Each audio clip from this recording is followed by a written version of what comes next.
Notre ceinture est maintenant en place, même si elle est très très approximative. Et à partir de ce moment-là, je vais vous montrer une technique pour accélérer grandement le travail, une technique basée sur le mirroring. Alors, nous allons nous mettre en vue de face en appuyant sur la touche 3 du pavé numérique, 3, et on peut se rendre compte que le corps de l'avatar est symétrique selon l'axe des Z. Cette symétrie, on va l'utiliser aussi pour construire notre jupe. C'est-à-dire que nous allons construire une moitié de jupe et Blender va se charger de construire lui-même l'autre moitié.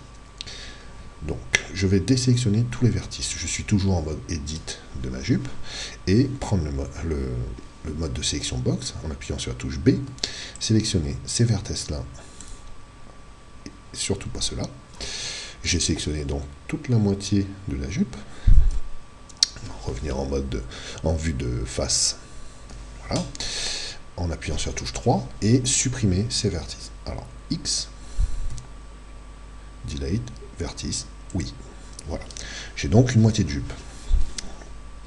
Je vais revenir en mode Object. J'ai donc ma moitié de jupe qui est ici.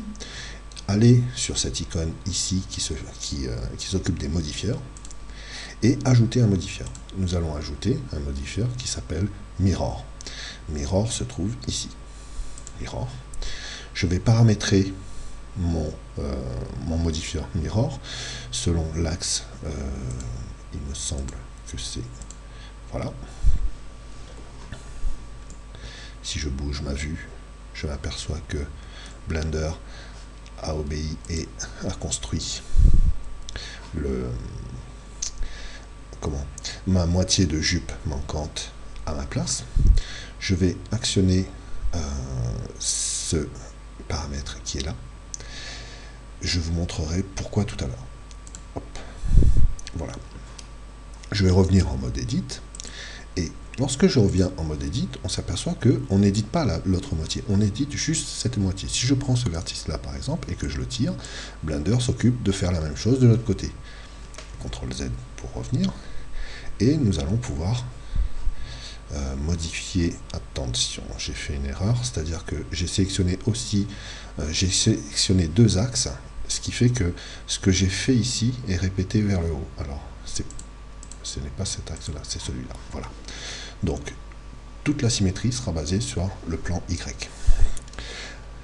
Ensuite, nous allons modifier notre ceinture pour qu'elle soit plus proche du corps. Maintenant qu'on a les faces, on peut facilement voir ce que l'on fait et retoucher notre ceinture plus facilement, point par point, afin qu'elle colle exactement, enfin plus précisément, au corps de notre avatar. Voilà, j'ai modifié l'ensemble de mes points afin que ma ceinture colle à peu près au corps de l'avatar. Attention toutefois à ne pas le faire trop près, parce qu'ensuite vous passeriez votre temps à modifier les points pour qu'ils collent très très près du corps, et c'est dans le rendu dans Second Life sera parsemé de trous, c'est-à-dire le corps va passer à travers le tissu. Donc gardez une marge pour que justement le corps ne passe pas à travers le tissu lorsque on plie les jambes ou les bras ou autre, et garder un aspect assez lisse. Je vais repasser en vue de face en appuyant sur la touche 3 du pavé numérique. Ma ceinture est à peu près bonne. Je vais désélectionner le point qui était sélectionné en appuyant sur la touche A, prendre le mode box avec la touche B, sélectionner la ligne du bas, l'extruder avec la touche E, limiter mon extrusion sur l'axe des Z en appuyant sur Z et tracer une nouvelle ligne. Hop.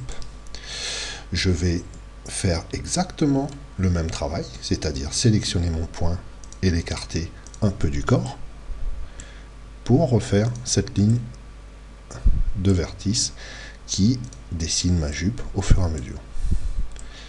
Alors, il faut à peu près suivre les lignes du corps, car c'est au naturel, les vêtements suivent les lignes du corps. Par exemple, cette ligne-là est assez importante. La courbure Ici, la face avant de la jupe aussi, il faut apprendre à suivre les lignes afin de donner un aspect réel aux vêtements.